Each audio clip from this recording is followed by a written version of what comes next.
එන්නකෝ අපි ගෙදරම හදාගත්ත පරාට වලින් රසම රස කොත්තුවක් හදාගන්න. වීඩියෝ එක ඉවර වෙනකන් මාත් එක්ක එකතු වෙලා ඉන්න. ඔයාලට අවශ්‍ය තරමට පාන් පිටි අරගන්න.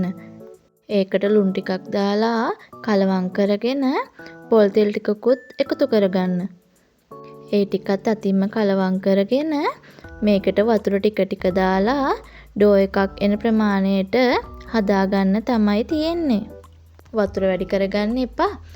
පොල් රොටි හදන පදමට තමයි අපි මේ රොටියත් හදාගන්නේ. ඉතින් මේ ගාන්ට හදාගෙන ටිකක් තුනී කරගන්න. මේ පදම දැන් හරියටම හරි. අතේ ඇලෙන්නෙත් නැහැ. දැන් ඉතින් පොඩිවට අපි බෝල කඩාගෙන ඒකට තෙල් ටිකක් දාලා මේක අපි පැයක් දෙකක් පැත්තකින් තියලා තියමු. ඔයාලට මේක උදේ අනලා හවස හදාගන්නව නම් තවත් ලේසියි. අපි දැන් පැය දෙකක් තුනක් තිබ්බ ගුලි ටික මේ විදිහට පිරිසිදු තැනකින් තියලා තුනී කරගෙන මේ ටික පුච්ච ගමු. පුච්චනකොට වැඩි කර වෙන්න පුච්ච ගන්න නෑ හොඳේ. ඔයාලට පුළුවන් මම මේ හදන විදිහට හදලා එකක් උඩින් තව එකක් තියලා ඒ උඩින් තව එකක් තියලා එහෙමත් පුච්ච ගන්න. එහෙම පුච්ච ගත්තා කියලා ඇලෙන්නේ නැහැ. අපිට මේ විදිහට එකින් එකට ගලව ගන්න පුළුවන්. දැන් ඉතින් තියෙන්නේ අපිට මේ ටික කපා ගන්න තමයි. බලන්නකෝ ඉතින්. අපිට ඉතින් කඩෙන් ගේන්න ඕනේ නෑනේ. ගෙදරම හදාගන්න පුළුවන්කම තියෙනකොට චූටි දෙයයිනේ කරන්න තියෙන්නේ. අපි මේ ටික ඉක්මනට කපා ගමු. මේ බලන්නකෝ. කඩේ කොත්තු රොටි වගේම තමයි ඉතින්. පුංචි පැටව ගොඩක් ආසයිනේ ඉතින් කොත්තු කන්න. අපිට ඉතින් මේ විදිහට ගෙදර පිරිසිදුව හදලා දෙන්න පුළුවන්. ඔන්න ඉතින් මං දැන් එළවලු ටිකයි කොත්තු රොටි ටිකයි කපාගෙන ඉවරයි. අපි එහෙනම් කොත්තුව හදන්න යමු. මම ඉතින් භාජනයක් ලිපෙන් තියාගෙන ඒකට තෙල් ටිකක් දාගත්තා.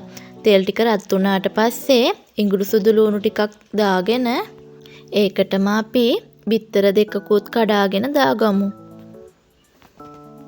මේ ටික හොඳින් බැදුනට පස්සේ ඒකටම අපි කැරට් ටිකකුයි ලීක්ස් ටිකකුයි දාගමු.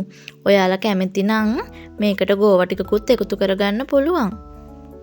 ඊට පස්සේ ඉතින් ඒකටම ලුණු කුඩු ටිකක්, ගම්මිරිස් කුඩු ටිකක්,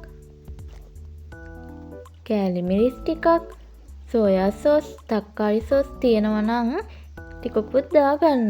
එතකොට තවත් රසයි. ඔයාලා ලුණු වැඩි කරගන්න එහෙම එපා. මොකද අපි කොත්තු රොටිය කනනකොට ඒකටත් ලුණු දාගත්තානේ. ඔය ඔක්කොම දාගෙන ඉතින් කලවම් කරලා අපි ඒකටම කොත්තු රොටි ටික එකතු කරගමු. කොත්තුව තවත් රස වෙන්න නම් මේක නම් අනිවාර්යෙන්ම ඕනි. හොඳේ චිකන් එක හදාගන්නකොට රසටම හදාගන්න ඕනි. වතුර වගේ දියාරුවට නම් හදාගන්න එපා. එතකොට ඉතින් කොත්තුව රස නෑනේ. උක්කුවට රසට හදාගන්න.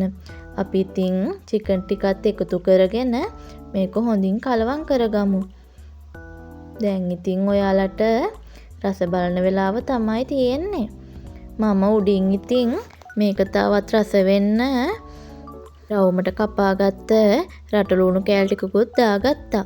මේක කර ගාලා හැපෙනකොට කොත්තුවෙන් එන්නේ මාරම රසක්. එහෙනම් මාත් එක්ක කියෝ වීඩියෝ එක ඉවර වෙනකම් බලපු ඔයාලට ගොඩක් ස්තුතියි. මාත් එක්ක හැමදාම මේ වගේ එකතු වෙලා ඉන්න. ඔයාලට මං ගොඩක් ආදරෙයි. සබ්ස්ක්‍රයිබ් කරලා නැති අය සබ්ස්ක්‍රයිබ් කරන්නත් අමතක කරන්න එපා. වීඩියෝ එකක් දාපු ගමන් ඔයාලට බලන්න ඕනි නම් බෙල් අයිකන් එක ක්ලික් කරන්නත් අමතක කරන්න එපා. ගිහින් එන්නම්. බයි.